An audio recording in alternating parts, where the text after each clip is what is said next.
Bienvenue à la capsule intitulée Les 4 piliers de l'apprentissage. Cette capsule s'inspire du livre de Stanislas Dehaene, Apprendre, les talents du cerveau, le défi des machines. Stanislas Dehaene est un scientifique en sciences cognitives.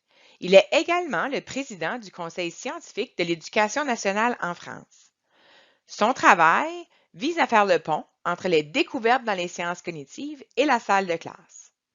Comment ces découvertes peuvent influencer ce qui se passe dans nos écoles afin d'optimiser l'apprentissage de tous nos élèves. Une citation intéressante de son livre explique le rôle de l'environnement dans l'apprentissage. Alors, envoyer un enfant à l'école, enrichir son environnement, c'est modifier profondément son cerveau et y graver des compétences qu'il gardera tout au long de sa vie. Il est à noter que les enfants naissent avec un cerveau qui se ressemble énormément, ayant une capacité d'apprentissage qui est vraiment inégalée dans le monde des machines aujourd'hui. L'environnement est l'élément sur lequel le système éducatif peut avoir une grande influence. Quels sont les 4 piliers de l'apprentissage? Comme on va le découvrir, ces 4 piliers ne sont pas nouveaux, mais ils s'appuient sur la science pour identifier les éléments essentiels pour optimiser l'apprentissage de tous. Le premier pilier, c'est l'attention. Pour apprendre, il faut être capable de porter notre attention sur ce qu'on veut apprendre. Le deuxième pilier, c'est l'engagement actif. Ici, on ne parle pas nécessairement d'un mouvement physique, mais plutôt de l'engagement du cerveau.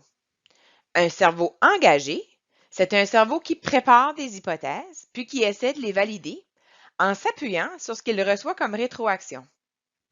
Cette rétroaction devient donc le troisième pilier, ce qu'on appelle le retour sur l'erreur.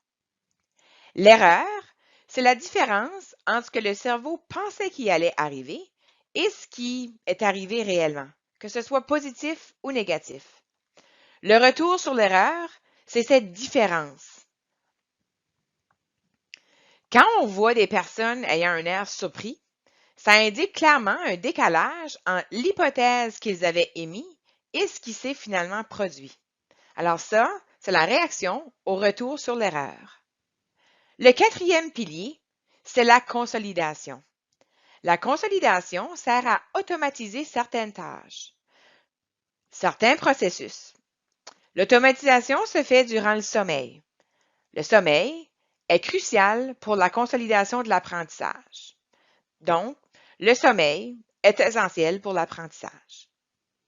Le cerveau, il apprend bien lorsqu'il est attentif, concentré à générer des hypothèses ou des modèles mentaux et à les vérifier, les ajuster. C'est ça l'apprentissage. Cet ajustement à son modèle mental qu'il s'est créé. Puis c'est certain qu'on doit dormir pour consolider le tout.